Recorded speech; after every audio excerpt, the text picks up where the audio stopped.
రైచు బిడ్డ పల్లవి ప్రశాంత్ ఈ నా కొడుకు పాకిస్తాన్ తీవ్రవాది కన్నా చాలా ప్రమాదకరం. ఇలాంటి లంచ కొడుకులు మన రాష్ట్రంలో మన దేశంలో ఉండడం మన అందరికీ సిగ్గుచేటు. రైచు బిడ్డ అని ఒక ఎమోషనల్ ట్యాగ్ లైన్ వాడేసి రైతులు గుడ్డ జంగిన పల్లవి ప్రశాంత్. ఈ మదర్ చౌద్ గారి గురించి ఈరోజు మనం మాట్లాడుకోవాల్సిన అవసరం ఉంది. ఎందుకంటే నా కొడుకు బిగ్ బాస్కి వెళ్ళే ముందు అన్నా నేను రైతు బిడ్డ అని చెప్పేసి ఏడుచుకుంటే ఎమోషనల్గా వీడియోలు చేసి రైతుల్లో సింపతి కొట్టేసి పేరు రైతులందరూ కలిసి ప్రోత్సహించడంతో బిగ్ బాస్కి వెళ్ళి అక్కడ గెలిచి అక్కడ కూడా ఎమోషనల్ ట్యాగ్ లైనే రైతు బిడ్డకు మాకు విలువలేజాను అని చెప్పేసి ఇదే సేమ్ భజన చేసి బిగ్ బాస్కి విన్ అయ్యిండు.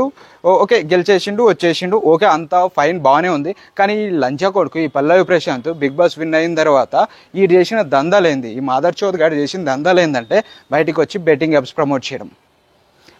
ప్రమోట్ చేయడము, ఇంకొన్ని షాపింగ్ మాల్స్ దగ్గరికి వెళ్ళి రిబ్బన్ కట్ చేయడము, లాంగ్ డ్రైవ్ కార్స్ ప్రమోట్ చేయడం, ఎక్కడికి వెళ్ళి హక్కిపిక్కి హెయిర్ ఆయిల్స్ ప్రమోషన్స్ చేయడము, ఇలాంటి ప్రమోషన్ చేసిండు. ఆ ముఖ్యంగా బెట్టింగ్ యాప్స్ ప్రమోషన్ చేయడం వల్ల ఎంతోమంది డబ్బులు నష్టపోయారు, ఎంతోమంది చచ్చిపోయి ఉంటారు కదా.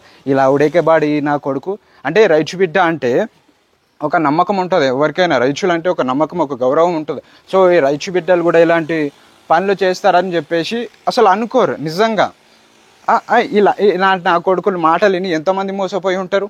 ఈ లంచ కొడుకు రైతు బిడ్డ అనుకుంటూ మాట్లాడి రైతుల గురించి ఏమైనా రైతు కష్టాల గురించి కానీ రైతుల గురించి కానీ ఏమైనా మాట్లాడిండా ఈ మాదర్ చౌద్ గాడు. రైతులకి రైతు బంధు సమస్య ఉంది, రుణమాఫీ సమస్య ఉంది, రైతులు పండించిన పంటకి సరైన వాటర్ రావట్లేదు, సరిగ్గా కరెంట్ లేదు. సో కొన్ని రకరకాల అటువంటి ప్రాబ్లమ్స్ ఉన్నాయి రైతుల గురించి. ఆ సమస్యల గురించి ఏమైనా మాట్లాడు. ఎందుకంటే ఈ లంచ కొడుకు ఈడు రైతు ద్రోహి, రైతుల పేరు అడ్డం పెట్టుకొని ఈరోజు ఫేమ్ సంపాదించుకొని 4 రూపాయలు సంపాదించుకొని సో మళ్ళీ లంచ కొడుకునికి మళ్ళీ 6 మంది 10 మంది బాడీ గార్డ్స్ ఏం బీకిండని ఏం పొడిచిండని నాకు అర్థం కావట్లేదు. నిజంగా ఇలాంటి లంచ కొడుకుని ఏం చేయాలంటే పల్లవి ప్రశాంత్ గారిని ప్యాంటు షర్ట్ ఇప్పేసి డ్రాయర్ మీద నిల్చోబెట్టి గుండు కొట్టి రాళ్ళతోని కొట్టి చంపేయాలి నా కొడుకుని. నాకు కొన్నిసార్లు అనిపిస్తూ ఉంటుంది, అరే నేషనల్ అవార్డు అల్లు అర్జున్ గారికి ఎందుకు ఇచ్చిర్రు రాబోయి, మన పల్లవి ప్రశాంత్ గారికి ఇచ్చి ఉంటే బాగుండేది అని చెప్పేసి నాకు చాలాసార్లు అనిపించింది. ఎందుకంటే వీడికి యాక్టింగ్ అలా ఉంటుంది, వీడి పర్ఫార్మెన్స్ అలా ఉంటుంది.